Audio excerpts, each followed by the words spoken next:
तो जो previous video था उसमें हमने बताया था कि initialization of array during the compile time. जो अब हमारा नेक्स्ट है जिसमें हमें देखना है initialization of array during run time. यानी रन टाइम मतलब जब हमारा प्रोग्राम एग्जीक्यूट होगा ना उस टाइम पे जो हम एलिमेंट लेंगे एरे का, उसे हम कहेंगे ड्यूरिंग रन टाइम। ठीक है, ओके। सो अब देखो इसमें होता क्या है। इसमें जैसे मैंने बनाया एरे, सबसे पहले मैं एरे डिक्लेयर कर देती हूँ इंट। ठीक है, A5। ठीक है, मतलब एरे नेम ए हो गया, इंट मतलब इंटीजर होगा, और 5 मतलब 5 एलिमेंट्स आपको लेने हैं। अब मैं यहाँ पे नहीं इनिशलाइज कर रही हूँ, मैं क्या करूँगी यहाँ पे ना मैं फोर लूप का यूज़ करूँगी। ठीक है, यहाँ पे एक और हम डिफाइन करेंगे आई। ठीक है, अब देखो फोर लूप यूज़ करना आपको आता है। अगर नहीं पता तो आप मेरी प्रीवियस वीडियोस देख सकते हो, उसमें मैंने बता रखा है how to use for loop, while and do while loop. Okay, so for. ठीक है, अब ये जो होगा वो आई इज इक्वल टू 0, हम 0 से स्टार्ट कर सकते हैं। ठीक है, और जो आई है वो आपका 5 तक जाएगा। ठीक है, एंड आई प्लस प्लस। देखो ये चीज़ अच्छे से ध्यान रखना। अगर मैंने आई इज इक्वल टू 0 लिया है तो मैं जो हमारा आई होगा वो लेस देन 5 होगा, तभी जाके आपके 5 एलिमेंट पूरे होंगे। कैसे? अगर मैंने लिखा है i is equal to 0 and i is equal to less than 5, तो क्या क्या कितने एलिमेंट हो गए? 0 1 2 3 4, टोटल कितने हो गए?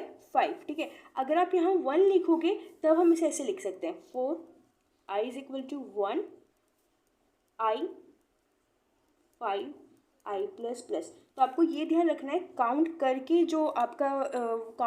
जो टोटल एलिमेंट होने चाहिए वो 5 ही होने चाहिए। ठीक है, इस बात का आपको ध्यान रखना है। तो ये भी आपको देखना है कि आई कहाँ तक जाना चाहिए और कहाँ पे ब्रेक होना चाहिए। ठीक है, इस बात को आपको ध्यान रखना है अच्छे से। ठीक है, तो यहाँ पे आप देखो इंट आई दिस, और आप ऐसे या ऐसे किसी भी तरीके से लिख सकते हो। ठीक है, आप किसी भी तरीके से ये लिख सकते हो। तो मतलब हम क्या करेंगे इसमें हमने अब जब आप इसे ये यूज़र के टाइम पे लेगा। देखो इतना लिखने के बाद इसको मैं हटा देती हूँ, ये वाला है आपका। ठीक है, अब यहाँ पे इनपुट लेंगे। ठीक है, तो वो आप कैसे लिखोगे?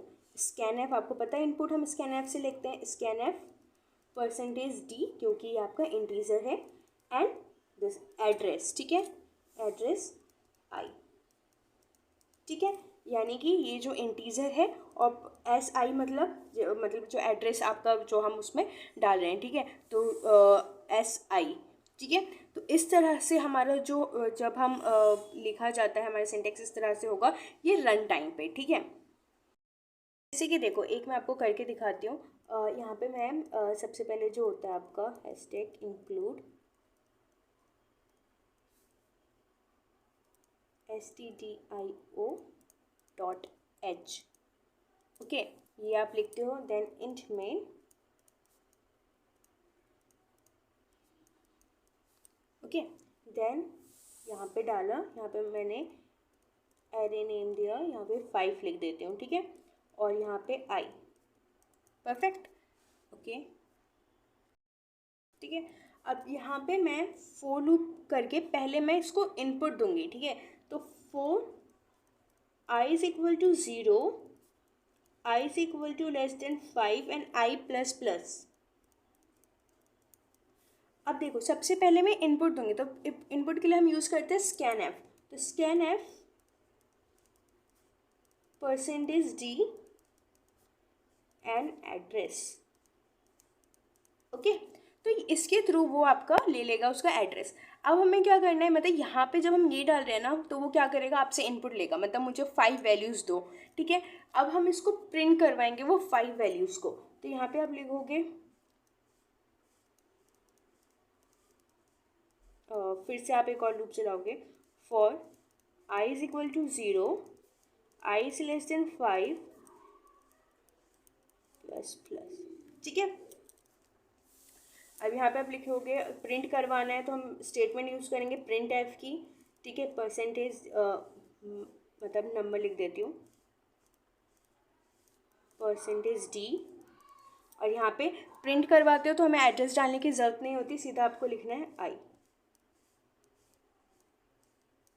ठीक है, सही है। तो इस तरह से ये मैंने प्रॉपर वैसे मतलब आपको ऐसे अभी मैं एग्जांपल देके आपको और अच्छे से बताऊंगी, पर मेन चीज़ यही है कि सबसे पहले हम यूज़र मतलब ये स्कैनफ यूज़ करके इनपुट लेंगे, तो इनपुट वो आपका मतलब यूज़र में आपका वो पूछेगा, ठीक है, और देन आप उसे प्रिंट करवा दो। तो ये वाला जो है ना, this is your for the run time, ठीक है। और जो हमने प्रीवियस वीडियो में देखा था वो कंपाइल टाइम था। कंपाइल टाइम में आप पहले ही इनिशियलाइज कर देते हो उनके एलिमेंट्स को, पर रन टाइम में हम जब वो एग्जीक्यूट होता है प्रोग्राम तब करते हैं। अब हम एरे का एग्जाम्पल लेते हैं और उससे अच्छे से समझने की कोशिश करते हैं। चलो ये क्वेश्चन देखते हैं और इससे हम एरे को समझने की कोशिश करते हैं। Find the largest number in a array, ठीक है, मतलब हम क्या करेंगे, मैं यहाँ पे ना रन टाइम का यूज़ कर रही हूँ, ठीक है। तो मैं यहाँ पे क्वेश्चन ये है कि आप मतलब रन टाइम का यूज़ करके आप कोई सा भी यूज़ कर सकते हो, मैं रन टाइम प्रेफर कर रही हूँ और वही ज़्यादा हम प्रेफर करेंगे, ठीक है। तो रन टाइम का यूज़ करके आपको वैल्यूज़ लेनी है और उसमें से बताना है कि ग्रेटेस्ट वैल्यू कौन सी है, सबसे लार्ज वैल्यू कौन सी है, ठीक है। तो सबसे पहले जो हम करते हैं इंक्लूड stdioh, वो मैंने कर लिया इंट मेन। अब सबसे पहले ये मैंने लिखा इंट a20, मतलब जो हमारा इंटीजर है एरे होगा 20, ठीक है, साइज़ है उसकी। आई एंड लार्ज, इनका क्या यूज़ है वो मैं अभी आपको बताती हूँ।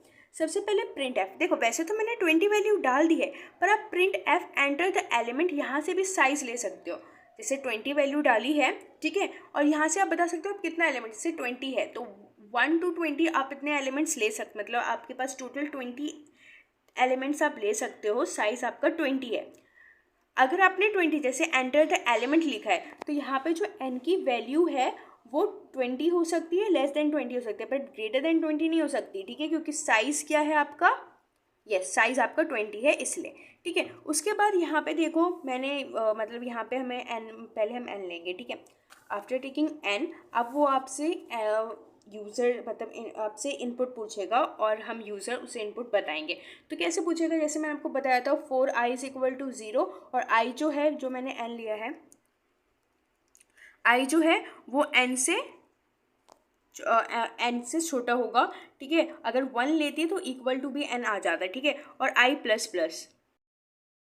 उसके बाद स्कैनएफ, तो यहाँ से आप इनपुट लोगे और स्कैनएफ यहाँ पे ai जो हम एड्रेस आपका डालते हैं, ठीक है। अब देखो मैं क्या कर रही हूँ, मैं एज्यूम करके चल रही हूँ कि जो आपका a0 है ना, यानी जो आपकी फर्स्ट वैल्यू है एरे की, जो फर्स्ट एलिमेंट है वो लार्जेस्ट वैल्यू है, ऐसा मैंने ले लिया है, ठीक है। तो यहाँ पे जो मैंने वेरिएबल्स लिए थे आई एन और लार्ज, तो उसका यूज़ देख लो। आई जो है वो हमने फॉर में यूज़ किया है, एन जो एक तरह से कि कितने एलिमेंट्स आपको लेने वो मैंने बता दिया, और यहाँ पे जो आपका ये है क्या कहते हैं, यहाँ पे लार्ज वाला भी वेरिएबल यहाँ पे यूज़ हो गया है, ठीक है। Consider first element as large, ठीक है, मैंने कमेंट भी दे रखा है। अब देखो अब क्या है, अब 4i = 1, 1 से क्यों स्टार्ट कर रही हूँ, यहाँ पे ना मैंने कंडीशन लगाई, मतलब वही कंडीशन लगा के आप देखो कि देखो मैंने बोल दिया, जैसे मैं यहाँ पे इस साइड देखना, ठीक है, जैसे मैं एलिमेंट्स ले लेती हूँ, जैसे कि चलो मैं 3 एलिमेंट्स ले लेती हूँ, ठीक है, मैंने 3 एलिमेंट्स यानी n की वैल्यू 3 हो गई, ठीक है, 3 वैल्यू n की वैल्यू 3 हो गई। अब देखो 3 अब यहाँ पे वो आपसे पूछेगा 3 इनपुट, मतलब मैंने 3 बोल दिया कि 3 एलिमेंट्स लिए हैं, कौन कौन से ले रही हूँ, 28 ले लेती हूँ, 38 ले लेती हूँ, 14 ले लेती हूँ, ठीक है, ये 3 वैल्यू ले लिए। अब मैंने यहाँ पे ये बता दिया है कि आप लेके चलो कि जो मेरा a0 है वो आपका लार्जेस्ट वैल्यू है, ये मैंने एज्यूम कर लिया है। तो a0 कौन सा है, ये हो गया a0, ये हो गया a1, ये हो गया a2, ठीक है। तो एज्यूम करके चलो कि a0 यानी 28 लार्जेस्ट वैल्यू है अभी आपकी, ठीक है, ये आपकी लार्जेस्ट वैल्यू है, ठीक है, ऐसा आप लेके चलो।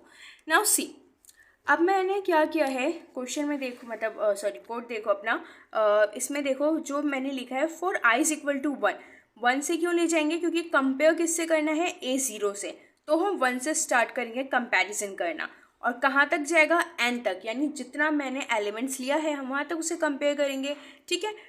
इफ़ ai यानी वो जहाँ तक हमें जाना है ai ग्रेटर है लार्ज से, ठीक है, समझो लार्ज की वैल्यू क्या है 28, ठीक है। 28 को कंपेयर किससे करना है, आई शुरू कहाँ से हुआ है 1 से, यानी 28 को हम कंपेयर करेंगे किससे, ai, यानी ai 1 से, और AI1 क्या है 38। तो 28 को जब मैं 38 कंपेयर करना है आपको, ठीक है। तो अगर 28 को मैं 38 से कंपेयर करूँगी, जो हमारा AI1 की वैल्यू है, तो कौन सा ग्रेटर है 38। अगर ऐसा है तो मैंने देखो कोड में क्या बोला है, अगर ऐसा है तो आप क्या करो, लास्ट में AI की वैल्यू डाल दो, ठीक है। तो अब हमारा लास्ट क्या हो गया, क्वेश्चन में हमारा लास्ट क्या हो गया 38। ओके, ठीक है, समझ आ गया।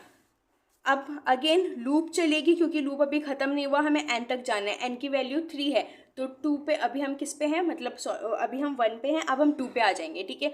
तो n आपका चलेगा 2।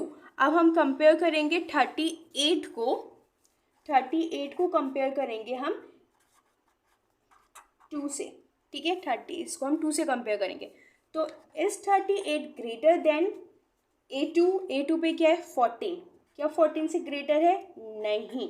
तो इफ कंडीशन क्या है, वैलिड नहीं है।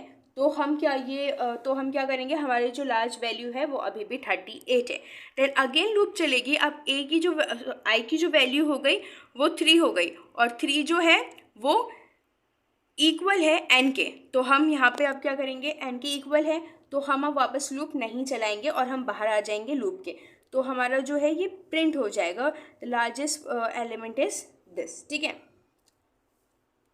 ठीक है, इस तरह से हम ये चलाएंगे। तो आप देख सकते हो एरे का यूज़ करके मैंने कैसे इसको निकाला है, ठीक है। सो या इस तरह से करेंगे। होप आपको ये समझ आ गया हो अच्छे से किस तरह से मैंने किया। मैंने 3 लिया, फिर उसके बाद ये एलिमेंट्स लेके आपको समझाएं, तो होप ये आपको अच्छे से समझ आ गया, ठीक है। तो ये सी एग्जाम्पल है, और भी हम एग्जाम्पल करेंगे इसके बाद। Thank you.